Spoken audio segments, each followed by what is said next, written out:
इस समय की एक बड़ी अपडेट, जिस तरह से जम्मू कश्मीर के अंदर लगातार आतंकियों द्वारा अपनी वारदात को अंजाम देने के लिए जो एकाएक आतंकी हमलों के अंदर बढ़ोतरी हुई थी, जिसमें कश्मीर घाटी के बारामूला जिला के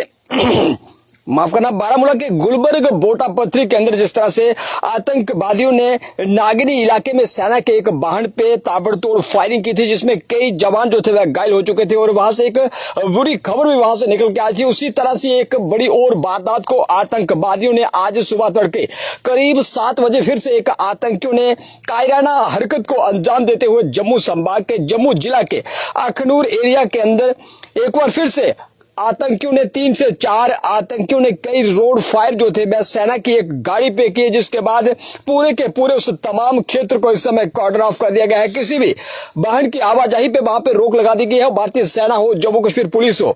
एसओजी हो, लगातार उस पूरे के पूरे तमाम क्षेत्र को इस समय घेर लिया गया है, कॉर्डन ऑफ कर दिया गया है और उसके बाद तलाशी अभियान उन आतंकियों को न्यूट्रलाइज करने के लिए, उन आतंकियों को ढेर करने के लिए सेना की ओर से अभियान जो था वह इस समय युद्ध स्तर पर जारी किया गया है। आज सुबह की बड़ी अपडेट और एक बड़ी अहम खबर, जिसमें जम्मू कश्मीर के जम्मू संभाग के जिला जम्मू के अखनूर खोड़ क्षेत्र के तहत आते बटल एरिया के अंदर शिव मंदिर के समीप करीब 2 से 3 आतंकी जो थे वह देखे गए और उसके बाद आतंकियों ने सेना की गाड़ी को वहां पे निशाना बनाया, जिसके बाद गाड़ी पे कई रोड जो थे फायर किए, लेकिन वहां से किसी भी प्रकार की कोई इंजरीज की खबर वहां से निकल के नहीं आ रही। लेकिन भारतीय सेना ने पूरे तमाम क्षेत्र को जो था वह घेर लिया गया और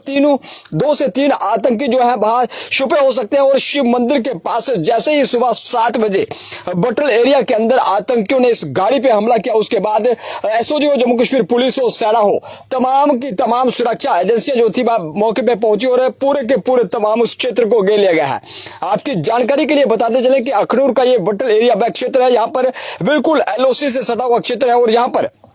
गालीदार रेंज के तहत आती ऊंची पहाड़ी, ऊंची चोटियों वाला क्षेत्र है और अक्सर वहां से घुसपैठ कर आतंकवादी जो थे इन्फिल्ट्रेशन कर जम्मू कश्मीर के अंदर दाखिल होते थे और जब भी आतंकी वहां से इन्फिल्ट्रेशन करने की प्रयास वहां पे करते थे, उस दुस्साहस का मुंहतोड़ जवाब भारतीय सेना के द्वारा दिया जाता था। लेकिन लंबे अरसे से वटर का क्षेत्र का ये एरिया है जहां पर एक तो तवी नदी है और उसके साथ साथ ऊंचे पहाड़ी चोटियों वाला क्षेत्र, जहां से अक्सर आतंकवादी जो थे, हथियारबंद आतंकवादी जो पीओजे के अंदर ट्रेनिंग शिविरों के अंदर ट्रेनिंग लेने के बाद इस क्षेत्र का अधिक इस्तेमाल करके इन्फिल्ट्रेशन किया करते थे। और आज उसी क्षेत्र से सुबह करीब 7 बजे 2 से 3 आतंकियों ने सेना की गाड़ी को वहां पे निशाना बनाया और बटल के शिव मंदिर के समीप 2 से 3 जो संदिग्ध आतंकी वहां पे देखे गए। उसके बाद आतंकियों की ताबड़तोड़ गाड़ी के ऊपर फायरिंग और उसके बाद तमाम क्षेत्र को जो था वह घेर लिया गया और कश्मीर घाटी के साथ साथ अब जम्मू संभाग जो था वे भी आतंकियों के निशाने पे है। राजौरी पुंछ का पीर पंजाल रेंज हो, ये तो आतंकियों के लिए एक लगातार पनाहगाह के रूप में इस्तेमाल किया जा रहा था और आतंकी राजौरी पुंछ के अंदर बड़ी घटनाओं को अंजाम दे रहे थे। लेकिन उसके साथ साथ जैसे ही जम्मू कश्मीर के अंदर विधानसभा का गठन हुआ, उमर अब्दुल्ला सरकार ने शपथ ग्रहण में शपथ ली, तो उसके बाद आतंकियों ने टारगेट किलिंग हो, उसके साथ साथ आतंकियों की लगातार फिदाइन हमले हो, ये तेज हो चुके हैं। और एक बार फिर से जम्मू कश्मीर से एक बड़ी खबर, बड़ी अपडेट की जम्मू जिला के अखनूर के तहत खोड़ एरिया के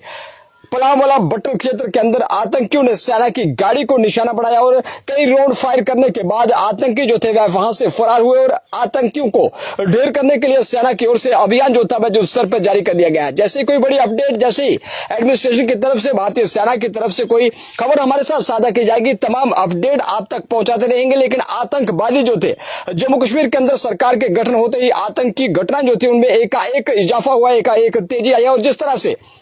मैनिफेस्टो के अंदर नेशनल कॉन्फ्रेंस से कहा था कि अगर वह सत्ता के अंदर आए तो जेल के अंदर बंद सभी प्रिजनर्स को रिहा करेंगे और उसके बाद आतंकियों के मनोबल जो था वह बढ़ चुका है और आतंकी घटनाएं जम्मू कश्मीर के अंदर लगातार बढ़ चुकी हैं। सुरक्षा बलों को फ्री हैंड जो था, एलजी मनोज सिन्हा के अनुसार सुरक्षा एजेंसियों को, सुरक्षा बलों को फ्री हैंड जो था आतंकियों से निपटने के लिए दे दिया गया है। लेकिन आतंकवादी घटनाओं के अंदर एकाएक इजाफा जो था वह देखने को मिला है। आप देखते रहे वाओ एक्सप्रेस। जय हिंद, जय भारत।